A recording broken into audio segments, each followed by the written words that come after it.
നഷ്ടപ്പെട്ടതെല്ലാം ഇരട്ടിയായിട്ട് തിരിച്ചു തരാൻ കർത്താവ് ആഗ്രഹിക്കുക. ചിലരെ നോക്കി ദൈവം പ്രവചിക്കുക. പലതരത്തിൽ വന്ന നഷ്ടം. യോബിന് സന്തതി നഷ്ടപ്പെട്ടു, സമ്പത്ത് നഷ്ടപ്പെട്ടു, ആരോഗ്യം നഷ്ടപ്പെട്ടു, സൗന്ദര്യം നഷ്ടപ്പെട്ടു.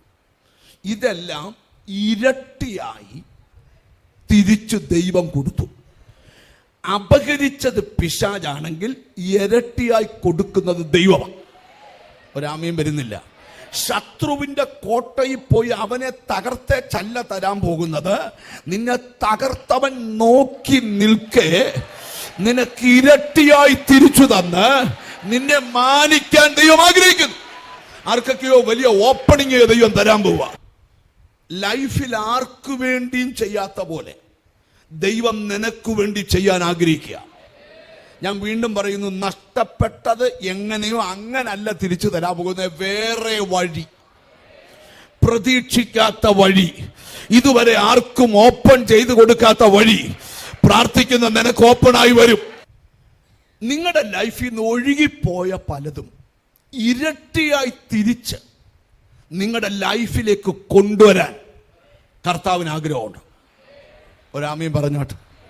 അതാരോടൊക്കെയുള്ള ദൈവത്തിന്റെ ദൂത ഈ വർഷം തീരുന്നതിന് മുമ്പ്, ഈ മാസം തീരുന്നതിന് മുമ്പ് കൈവിട്ട പല കാര്യങ്ങളും വേറെ രൂപത്തിൽ നിന്റെ ചില നന്മയെ ചിലർ ചവിട്ടി പിടിച്ചോണ്ടിരിക്കുക. അതൊക്കെ ഇന്ന് റിലീസാകും. എഴുതിയിട്ടോ. 3 കാര്യങ്ങൾ നിന്റെ ലൈഫിൽ നടക്കണം. 1, ദൈവം നിന്നെ മാനിക്കും. 2, ദൈവം നിന്റെ സ്ഥിതി മാറ്റും. 3, ദൈവം ഇരട്ടിയായി തിരിച്ചു തരും. നിന്റെ തകർച്ച കണ്ട് ചിരിച്ചവന്റെ മുഖത്തെ ചിരി വാടും. നിന്റെ ദുഃഖകാലം തീർന്നു പോകും. നിന്റെ ദുഃഖം സന്തോഷമാകും. കാരണം യഹോവയുടെ സന്തോഷം നമ്മുടെ ബലമാണ്. നമുക്ക് അങ്ങനെ വിശ്വസിക്കാം. നിന്റെ ദുഃഖകാലം തീർന്നു പോകും. ഇനി നീ ദുഃഖിക്കണ്ട, നിനക്ക് സന്തോഷിക്കാൻ വകയുണ്ട്.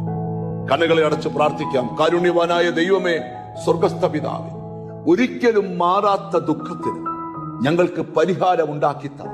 ഞങ്ങളുടെ വിലാപത്തെ നൃത്തമാക്കി രട്ടടിച്ച് സന്തോഷം ഉടിപ്പിക്കുന്ന യേശുവേ, എന്നോട് ചേർന്ന് പ്രാർത്ഥിക്കുന്ന മക്കളെ നിന്റെ നാമം ചൊല്ലി പിതാവിന്റെയും പുത്രന്റെയും പരിശുദ്ധാത്മാവിന്റെ നാമത്തിൽ അനുഗ്രഹിച്ച് പ്രാർത്ഥിക്കുന്നു. അവർ അനുഗ്രഹിക്കപ്പെടട്ടെ യേശു ക്രിസ്തുവിൻ നാമത്തിൽ തന്നെ. ആമേൻ.